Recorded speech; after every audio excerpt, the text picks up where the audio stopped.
Hey everyone, welcome back to Therapist Uncensored. I'm Ann Kelly. And I'm Sue Marriott. Sue, we're at the end of another year. I can't even believe it.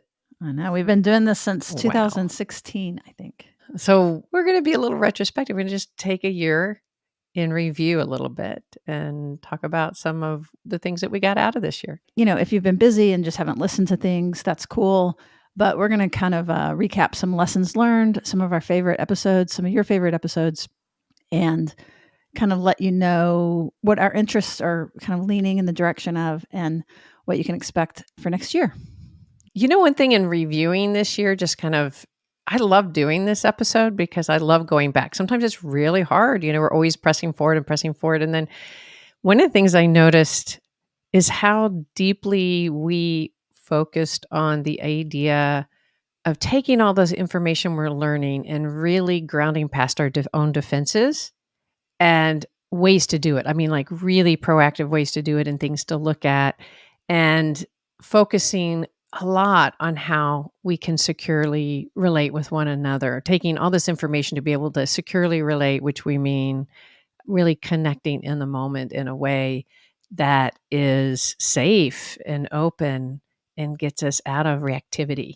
And there's just this thread all the way through. You know, we covered tons on attachment. We've covered tons on relational neuroscience.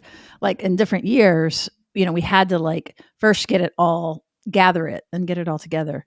And I'm really proud of our catalog. We have an incredible catalog of old episodes.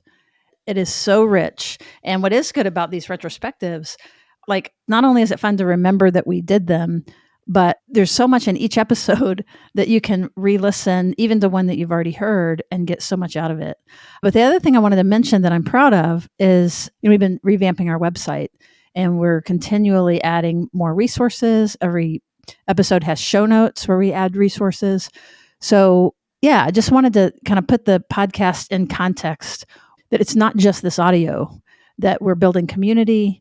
We want to be a resource hub and really be able to, like you're saying, have it be practical and actually help and not just be an intellectual exercise. Yes.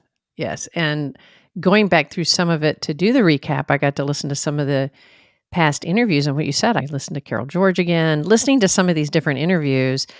And having already heard them, I was like, oh, yeah, like the key to is it helps me integrate it. And so I was finding the whole experience of getting prepped for this. And we're not going to go into a bunch of details of any of them, sorry. But it helped integrate everything that we have been talking about. It becomes more organized. And I like what you were saying earlier. I think this year feels a lot like the things we've been really going deep in. Like now it's sort of the organizing, let's put it to work kind of year. Which is fun. Nitty gritty. The nitty gritty. Well, one of the things we did was it was a tough series. It wasn't as exciting as the series on difficult personalities, et cetera. Which series are you referring to? We did a series on secure relating in an insecure world. And we tapped into, and that's what's kind of funny. And I don't think we had titled our book yet. No, I was going to say that. I realized because we titled that series In an Insecure World. And that, I think, was part of how we started to title our book. It's that we were really talking about secure relating in this active as a verb in our podcast. And I don't think we had titled our book. We changed it to Holding Your Own in an Insecure World rather than Secure Relating in an Insecure World. And then titled the book Secure Relating because that's, as we integrate all this information, that's what we're trying to use it for. That's what we're trying to do.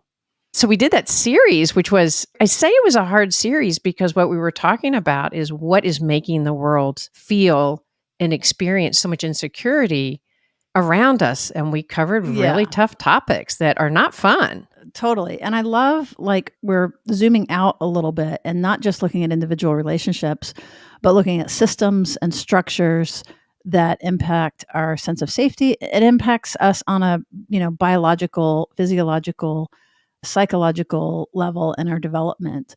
So that series that you're referring to is just scratching the surface on that.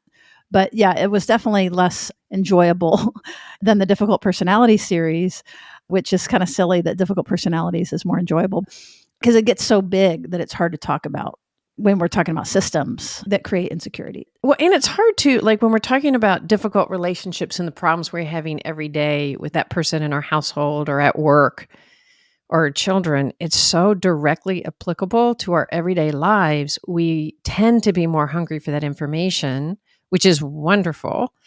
But what we did in that series is we covered the topics that we like to dissociate from, distance from, or that completely overwhelm us.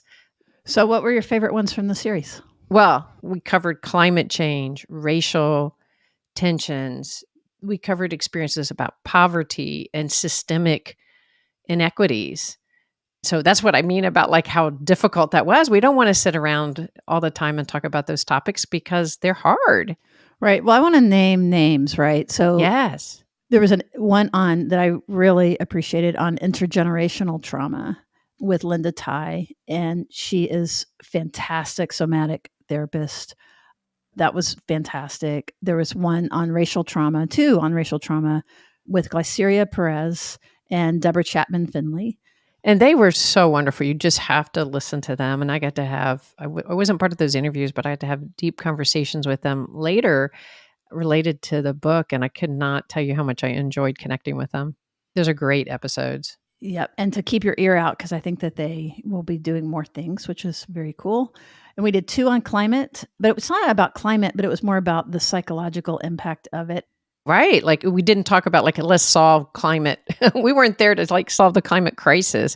But like if we don't talk about it, if we get it back into the secure relating concept, it's like we have to be able to manage all the parts of us that want to run away and dissociate and ignore and pretend it didn't happen or yell and get mad, but not be productive and shame people, etc. And yeah, we had a conversation with Anna Graybill. We talked about just how to have these hard conversations, but also how to get past your own resistance, the mourning that you have to go through. But the focus was getting past your resistance to having the deep conversations. And that's the part of secure relating is if we don't have it, we can't join collectively to make a difference, to relate to one another.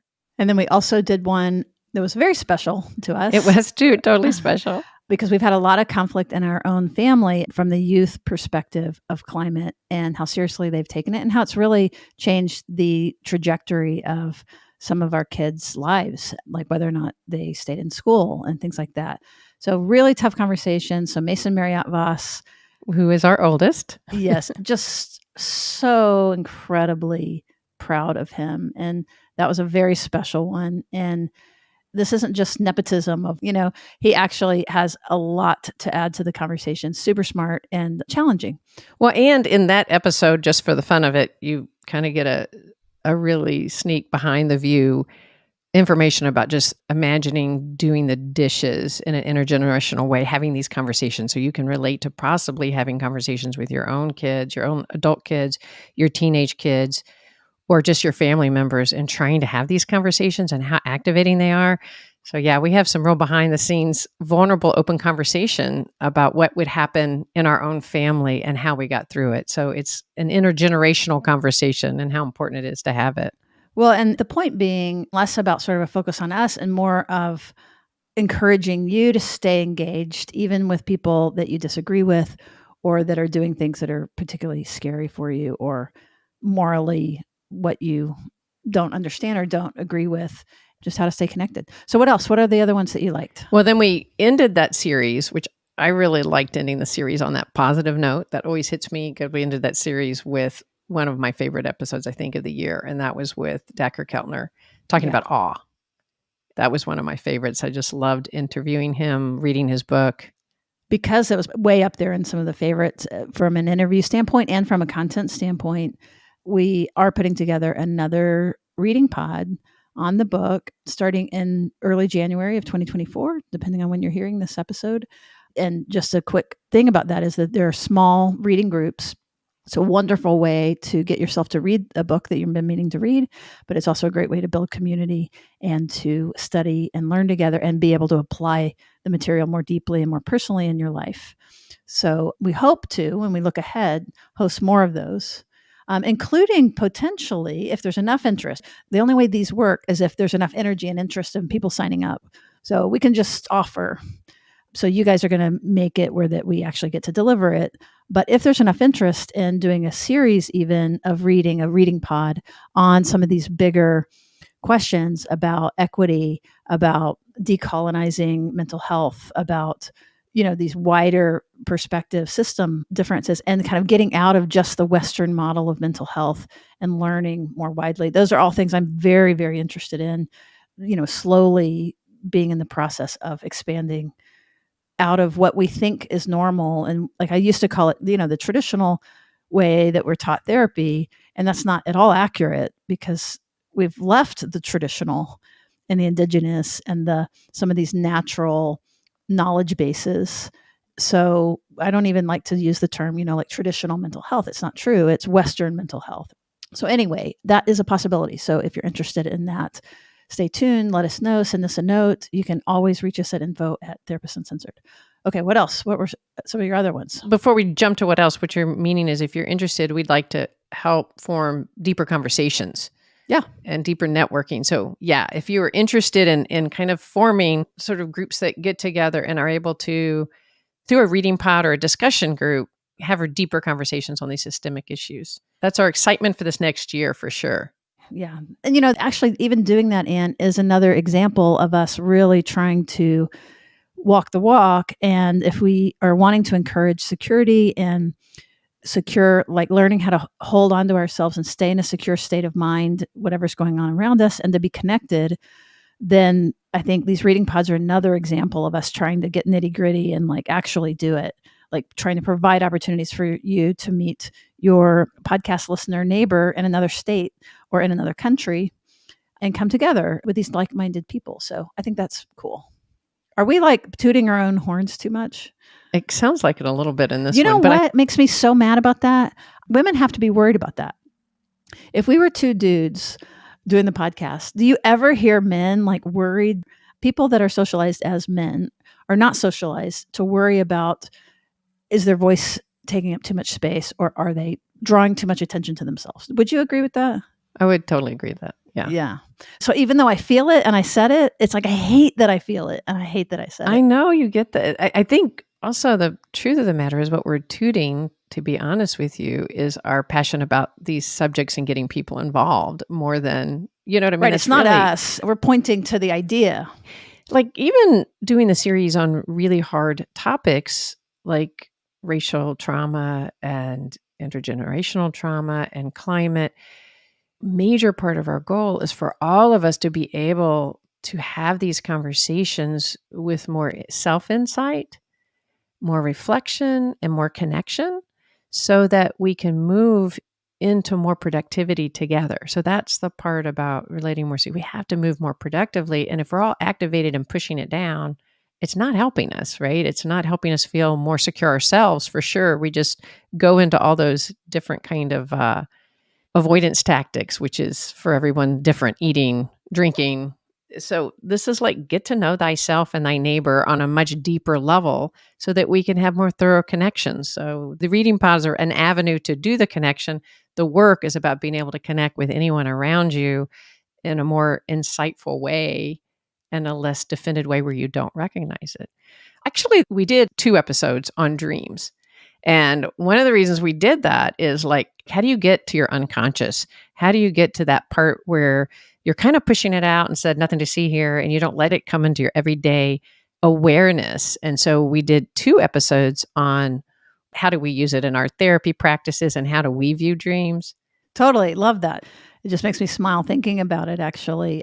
I mean, listening to my dreams have literally changed the course of my life and others that I know. Yeah, that was fun. And then you interviewed a Jungian therapist, I believe. Is that right? 2 Jungian therapists. They're co-host on this Jungian Life podcast, which if you haven't checked that podcast out, it's really, really great.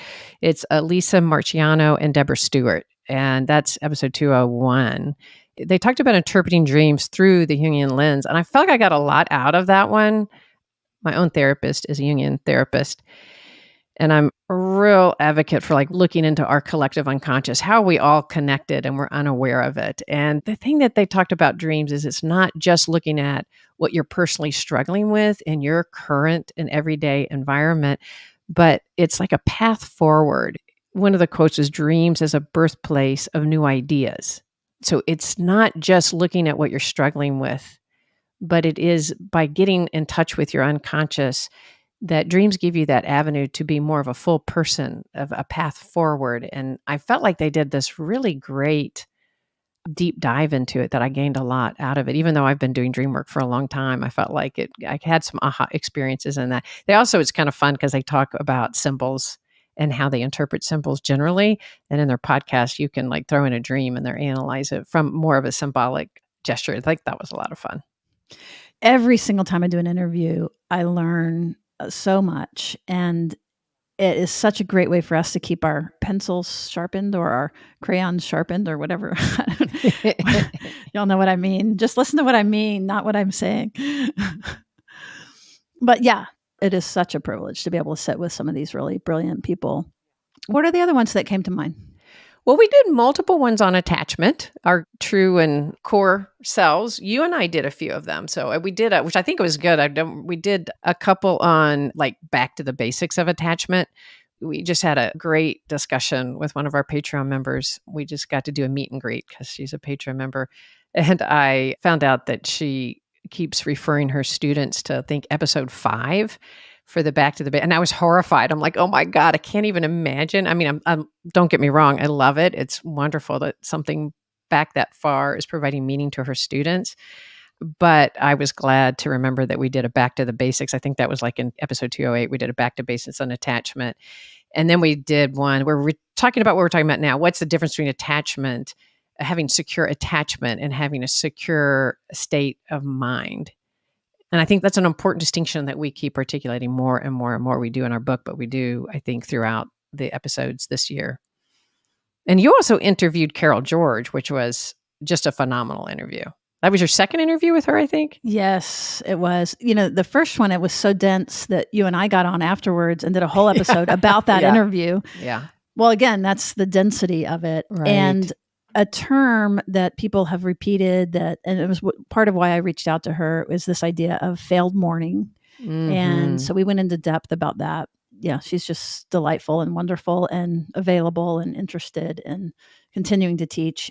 Well, I like the distinction when y'all talked about the failed mourning connected to dismissing attachment and the disconnection.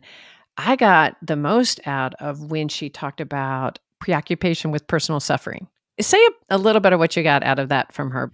I actually got a little bit confused because it was also related to dismissing attachment, not just preoccupation. Well, that's one of the fun things, right? Is that we can go so deep. And then when you come out of it, you're like, now what did I say? But preoccupied with personal suffering is kind of just the sense of always being in loss, in nostalgia. She talks a lot about nostalgia as a sign of insecurity, like not wistfulness and enjoying something more, but it's kind of like you're orienting towards the past, like it's a grief moment. And of course, fine in passing, but some people are more oriented towards disappointment or like these separations that then keeps them in a state of mourning. Like, I guess the idea is that you don't then continue your process of grieving the loss. Instead, you hold on to the loss by holding on to like the impact on you. And it's a way of not processing it, actually. It's a way of defending, right? It's a way of blocking. That's right. So it keeps us stuck. And then the other one with failed mourning, same thing. I mean, who does it not apply to in some ways? But, when we've had to pull up our boots and keep on going, or weren't signaled that something was important when it really was. So we follow along with the family and like, oh, Mama's death doesn't matter. Or you just, oh, you're sad. Here, let me distract you so that you're not sad. Those kinds of things. Then what it means is that we carry these little pockets of unresolved loss at times. And that's what some of her research is showing. She has a great new book. And these will be linked if you just go to this episode's show notes. We will give hyperlinks to some of these to make it real easy for you. So the episode number is 210 for Carol George. And the other thing I'm proud of is that you can go to the website, therapistandcenter.com, and then there's a little search bar and you can put in whatever you want. You can put Carol George, it'll come up. All 3 interviews will come up. The first one, ours, and then hers again. Or if you're interested in internal family systems, put that in. Frank Anderson, that was a great interview. So many things. So the thing you're interested in, just poke around and see if we've done one, like look into our old catalog. But please, like Anne was saying, please do forgive our early audio and our early editing. And I just cringe thinking I about it know too. when she said that. Although one thing that was fun, I also found out is how often podcasts are being used in graduate programs or in even undergraduate programs, being assigned both actually graduate and undergraduate, being assigned podcasts for individuals trying to learn about different topics. That was exciting to me to hear that. It's a good avenue. And that reminds me, we have done more replays this year. And part of the reason that we did more replays this year than we have before, and it wasn't a ton, but it was just a little bit more than we typically do. There was two things. One is we were totally head down working on the book and feel the value of that, and are really happy that we did that. Like, it's important to have it in a different medium. But also, Anne and I, we don't want to just create content for the sake of creating content. When we come on, we want to have something to add or something to contribute or something, significant to react to or to process or to explore. We're resisting just like, oh God, we got to come up with something to record. We don't want to do that to you. So we've kind of shifted a little bit on thinking of like, the catalog is so dense and so good. And so many people tell us that they listen to an episode over and over and over. Also, it took pressure off of us, to be honest. But it began to feel performative, like, oh, we have to create something. And I didn't like that. And I thought that you all would probably appreciate that when we come together, you know what I mean? We're going to really focus on quality content. Did you have any thoughts about that? It's taken a little bit of pressure off, and I love that. So I love that you're saying that. And it's exciting. I mean, not that we weren't already doing that. I think we always kind of felt, but that we were holding a sense that we were letting everybody down if it wasn't a content every single 2 weeks. And if this was all we were doing, that would be great. But we have these other endeavors. And so we want to have something really important to say before you put the mic on, because we don't want to waste anybody's time. And this is still a hobby for us. We're working our little tails off. And that was I think, Anne, you and I both, we kind of carry the audience in a way that isn't true of like, yeah, like you said, we don't want to disappoint them or we don't want to look like we're sloughing around. When what I really believe is that they would be cheering us to like, y'all girls, go take a break, go have fun in Portugal, which we did. Like, I know that we work really, really, really hard and we produce a lot, and that we would absolutely have the support of people saying, take your time, model for us what self-care looks like. So we had to kind of settle ourselves down to be able to do that. But then that's our secure relating journey, right? We want to have a secure attachment to our audience, like the audience that we carry inside us, which isn't necessarily you listening or the real people. So if my internalized audience is supportive and encouraging, that helps me. So it doesn't really matter what you think, listener, but it does have very much, but how I'm going to try to carry you is in a more secure way and not anxious about letting you down. Right, because that just kind of grounds you to be your best self rather than being preoccupied with the idea that the audience out there is looking for things to critique negatively. Instead, just trying to get the most that they can get out of what we have to offer. And that we just have a great positive audience anyway. So, Oh God, love it. So you were mentioning that the poverty one you're talking about, Sharon Lambert. So we did replay that one. And again, we only picked the replays of the ones that really stood out or that were real popular. We know that you would love again. Sorry, that one applied to kind of our theme. The systems. Mm-hmm. For the systems, really looking at systems and how poverty is in and of itself traumatic. It's an experience. A biopsychosocial, right, like a physiological impact. And not to put labels on people, like to really look at the system, not just to look at the individual, which I love. But one of the really neat takeaways from that particular one was that she had done research on whether or not podcasts help, like mental health podcasts, do they matter? And she actually got data showing that they do matter and they make a difference, but especially they make a difference in under-resourced areas, which was just near and dear to our hearts, because part of our passion is making all of this incredible science and application of these ideas accessible widely all around the world. And I want to mention, we're at basically 9 million downloads and have been heard in almost every country in the world. So to me, it's like One, I would have never, ever, ever imagined having that kind of platform ever. Would you? No, no. Right? 40 people in a room and I'm happy. Right. I remember when we got our first 200 downloads, we were so excited. Right. But I just mentioned that in the sense that you are, as a listener, you are part of a bigger movement and people are tuning in. And again, not to us, but to these ideas of building security and creating secure ripples wherever you are, and really kind of pushing one another, you all pushing us pushing you, the ideas pushing us all to work on learning to regulate ourselves and stay in our ventral vagal connected heart, mind, full body, and to be able to help others do the same, both things. So to me, that is the most meaningful, exciting, incredible thing, that we're all in it together. And so you, listener, wherever you're listening from, there are other people listening and being moved to kind of do their own work as well. You're not alone. And it helps you to imagine, like we're talking about imagining our audience out there as being supportive and caring and wanting our rest. And it's also sending the message to you listeners out there, who is your imagined audience. Everyone carries with them sometimes an imagined audience. They think they're going to think. And sometimes it's really interesting to go, who is that? And we can build resentments through our audience, and we can build connections in how we imagine our audience to be.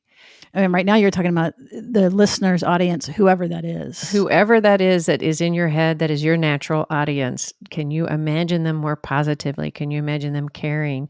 And, we're also really, really trying to cross the level of divisiveness that's been out there in our community. And I know that's been our real passion through this, is helping people connect and they relate with themselves, with their relationships, but also across cultures and systems, and be motivated to be connected. So if you can imagine the audience that you are even angry at or that you're fighting against, if you can imagine them in a less critical, more connecting way, in order to then still have really deep, challenging, hard conversations, that's the goal. And if you're out there listening, like you're saying too, you're part of a group that wants to do that, because people don't stay on this podcast if they're wanting to stay. It's one thing I love about thinking about our listeners. When I think about the audience, I think people don't tune into this if they want to stay in their set, fixed place. Because if you want to stay there, why would you listen? Like, you're not Right. listening if you're like, I'm just going to stay exactly I am, and I'm going to, focus on the world exactly. Yeah. And you're there because you want to grow Move. yourself Mm-hmm. and look at your own defenses. So that's when we're speaking out there, that's the audience. And that's the part of what you're connected to when we talk about the reach. It's like imagining lots of people out there wanting to relate more securely with one another. And that can really change that internal narrative story that can be, nothing's going to change. The world sucks. We all suck. When we start saying that, like, wait, no, there's a lot of people in this very positive way wanting to reach out and connect in different cultures across And the so, world. Anne, what do you think about the difference? Like, what's the difference between the audience versus like just negative self-talk in general? Well, I guess what you're saying is like, is the audience, the negative self-talk coming from out there, they are going to be judging me negatively? We're projecting the outside world as being a critical. No, what I mean is you were just challenging and inviting the listeners to consider their own internalized audience. Yes. Right? So I'm talking about that. Our internalized audience, the quickest example that came to my mind was like in graduate school, or actually as a baby therapist, and how much time I spent like worrying about the board. Oh, yeah. Or worried about my supervision. And so I'm sitting with a client, but largely holding in mind like making sure I don't get in trouble. You know what I mean? Like that's an actual audience that isn't even real, but it's the way that I'm relating to it. And so very early on, as I kind of got older in my practice and stuff and started helping newer therapists and doing consultation, I was one of the first things is I would really help them get the board out of their brain and really be in the room with the person, because that's really what the actual board, whatever that it means, that's what they want, is they want quality care. And so the best way to have quality care is get them out of there. You're not practicing to them, you're being with your person. And so that's to me an example of like, it isn't a real person, but it's not exactly my negative self-talk. Like I suck as a therapist or something like that. It's not exactly that. So I guess in answering my own question a little bit, it's like there is something a little different between kind of an imagined audience and negative self-talk. What do you think? Absolutely. Oh, I think you're spot on. And you can kind of recognize where the fear is coming from. Like I love your example. I was thinking I related to that where some people is like, "Oh, if I do this, I'm going to get sued. I'm going to get sued. I'm going to Right, sue." exactly. Right? So we have Yes. the externalized fear-based, somebody's going to come get me audience or somebody's going to come judge me. My CEO is always judging me. So it's that projected thing where then you're reacting to that and getting back into yourself like, oh, wait, like shifting that audience to what's really important is grounding ourselves in that moment, in this room. That's hard to do. hmm And then the difference between this idea of having a balcony of people that are in your audience, but they're cheering you on, they're saying, you can do it, and I've sometimes have like envisioned like who would be my balcony people and like almost kind of cultivating and again a secure audience like that's who I want to tune into. I don't want to tune into the basement, and the gremlins and the creepy monsters that are in there just like trying to pull me down. Like the balcony, I think of them as like more accurate representation. Like they're seeing me mess up, but it's like that's fine that you messed up. No, I think that's really key because it's like we don't always have to have, and we do that. I do that with the audience here, with you guys out there, our real live audience, right? We could think about you guys so much that we aren't in ourselves, or we can connect enough with you to go, okay, that's why we call it Therapist Uncensored. I think we've acknowledged it. We don't go back and review these. We don't go back and go, oh my God, Sue said that. Let's take it. I mean, hopefully Jack takes a little bit of our ums out, our Oh, a but lot. but we fairly are uncensored. So with that, what we have to tolerate in there, in this audience dialogue, is that some audience that you guys out there are going to have critical thoughts about something I've said today or something Sue said today, or you're going to have an agreement. So the resilient part is like tolerating you can have a negative thought and still find value in me, in us. And so it's having that audience out there. It doesn't always have to be cheering us on. It could also be thinking, I have a personal judgment of what you just said, but can you have Or somebody judge disagree or you? have a critical thought or I mean like a criticism, like a healthy criticism of like, but wait, I don't agree.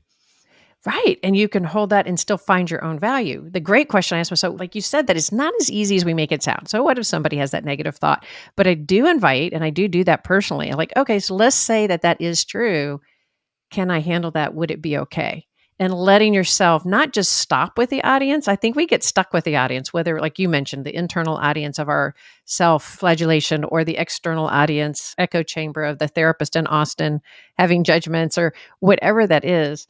Coming back into, okay, what the grounding really is, I'm okay, even if that's true, still a whole valued person and people can have it. And it's more of a resilient way to use that audience. I love it because the audience is an internalized voice. So really we're talking about developing and cultivating a secure relationship with yourself. And I love the idea of no matter where you are, and even like if you listen to this a year from now, we could still be connecting. You know what I'm saying? Like across the airwaves, like it still matters. Like if we can evoke in you the very true feeling of it, that we care that you're doing this and that we respect you and that we're cheering you on and that you don't have to be perfect. Those are all going to still be true no matter when you listen to this. And how cool to think of this asynchronous, incredible connection. And if we can do this, like there's so many things in your own world, if you just kind of look around. Oh, that was the other thing I was going to say when you mentioned the Dacker, Dacker Dacker Keltner. Kellner. I'm sorry, I always get that wrong. But one of his points was that when we are in a secure state of mind, that we evoke that in others. So the work that you're doing right now on yourself, oxygen mask on you, top down thinking for you around like, what do you need versus trying to change the world to make you more comfortable. From that perspective, then you really are changing the world because when we are in our ventral vagal connected state, we're more generous, we're less prejudiced, we evoke kindness and we give kindness. So, another point about where we're going is that you can't be secure by yourself. You can't be secure as an island. This isn't about like, I'm good. Okay. This is about security has to be that we elicit it, we grow it in ourselves and others. And that means whole communities, they get pressed down from oppressive systems and histories and institutions that literally hold people back, that we have to care about that. And we have to be a part of resisting that and making change and making people more conscious of it and doing our own work about uncovering some of the ways that we have been, that it's embedded in us still. So security, when we talk about secure relating, it's always going to be, this isn't just go be happy. This is do the work to look at your demons and get free to be actually present in the moment, and then get busy, helping others do the same, lifting people up. I think that's well said. Mic drop. Well, I think you kind of wrapped it up in a great, organized way about kind of where we see this next year going, Absolutely. And it makes me think of the book. Like, that's the passion that we brought to the book. And there's going to be lots of opportunities this next year. We're going to be traveling a little more. We're going to be doing meetups in different cities. By the way, should we mention it now? Have we already done the announcement? What about May? Uh-huh. I don't remember when we did the cap. All right. Well, okay. So for those of you, if we've already announced it publicly, then that's cool. But if not, then you're hearing it for the first time, which is that we are, along with Austin in Connection, going to be having a live weekend with Ann and I in May. It's May 3rd and 4th. Tons of activities to do and fun, both for the general public and for folks that are more into it and want an advanced training. So we're going to do an advanced all-day workshop. Yeah, the training itself is going to be one day. That's right. On the Saturday, 4th. That's right. Yeah. And it's going to be great. Yeah, we're going to be planning it all year. It's going to be really fun. And people have asked before, hey, should I fly in for this? Like when we did a little meetup. And I'm like, no, that's not the one to do that on. This one, if anybody's interested in traveling, we're going to have a little host committee that's going to help welcome you. There's going to be side events, and this would be the one to do. So yay, I'm super excited about it. And it's going to be different than other conferences. Anyway, we'll say more about that as it comes. But this is a save the date, May 3rd, 4th. Also, I want to mention, again, related to this idea of promoting security wherever you are, if you are in a community where you have access to enough of a community, whether it be a therapist community or what have you, Ann and I are going to be doing some traveling. So if you could arrange a meetup with enough people, we might be able to swing by and do an event, whether it be a talk or just a meet and greet or what have you. So think about that. And if you can get that going, we want to support you in doing that, because that's going to build relationships in your community. And we would like to be a part of that. Yep. It's all about community building. That's what's really, really important. That's the goal, is we want people out there meeting one another. So if we come in and we can help form a connection like we did in the meetups, that's what would be really, really invigorating and exciting for us. And again, it's connections around forming networks of people who want to do and talk and be pushing themselves. Exactly. And this is also especially true. Like, one of the dreams in my mind is part of these little networks can really be specifically the people that have been pushed out and marginalized. So whether they be BIPOC led, whether they be trans, queer, whether they be disability, it doesn't matter. It's like anybody that's been pushed out. Group of women who want to join and feel empowered. That's right. Can we say again for a minute how cool it is that we are still ranked in the top 10 Apple podcasts for social science as two women teaching? You normally for science, you're listening most likely to a man, which is, we love men. There's no problem with that, but that this is different. I love that about this. So women, for sure, uplifting women's voices. So I'm having to deal with my internal audience environment saying that we've said too many positive things about the podcast, and I'm feeling my own level of discomfort just acknowledging. Okay, I'm going to be like a secure voice to say, here's the thing. Everything we're saying is accurate. It's actually all true, as far as like some of the good things that we're saying is true, right? Like, we are in the top 10 and we have had those things and all the, but also, even if we're coming across a little braggadocious, even if we are, people can hear that and like just know that we're excited and know that we're proud and know that we've worked really hard on this, and that we get our moment in the sun of saying there's really cool things happening here, and we invite other people into it. And this isn't we're not cultivating people to circle us. That is what I want to come back to as we end. This is not about we're asking people to get people together to circle us when we go to a city. It's we want people to get together who feel really motivated about the idea of connecting on these really important topics of getting through your own defenses and being able to connect in a very secure way across the aisles. And I would love to have meetups that have a division of people with different political connections and that we're going to get together and actually have You're really doing crazy talk right now. I want that's my passion, right? Let's have these really hard conversations with people that we might not otherwise and quit having it be an us and them. We wrote about like getting out of the us and them and getting into the us, that all of us. And Well, so again, okay, I'm going to say yeah, something positive about us again, which is that I think that we're pretty good at not doing like those clients over there, those people who struggle over there. You know, we're the therapists and we know, and we're going to impart our wisdom. I think we're pretty good at not doing that divide that it's easy to fall into as an educator and as a therapist. I agree with you. I think I can be really good, but I think I can be a raw ass sometimes when I'm really activated politically or if I'm activated around a topic. Like I can get the us and them like the best of you if I'm not paying attention. Like I think about myself around 3 or 4 years ago and how much I contributed to the problem with what I posted and how I posted it. And again, this isn't, I want it all to be ignoring the really, really, really important topics and say, oh no, let's just all get along. We are the same and we all agree. Like, hell no, I'm not ready to do that. But I have been extremely motivated to like connect on a less reactive, defensive way so that I can quit seeing the world so polarized and adding to it. Yeah, exactly. So you can be more effective in the Right. change that you want to see happen, that we're going to be more effective from our secure place. And this is why I'm excited to form groups out there. If people have groups that are motivated by that and they want to have these deeper conversations about how to do that, that's what we'll travel for. That's what we want to do. That's what we want to spread. I just really kind of want to come back to that. It is not that we're wanting to everybody to come see us. We're wanting everybody to have these conversations and we want to be the impetus for that. Noted. All right. I think All that's right. a good caveat. It's an important one. It is a really important one. And obviously, we're both It's totally like on that same page. All right. We're going to ask something of you. For those of you that have stuck with us or still listening, we would like you to give us a holiday gift.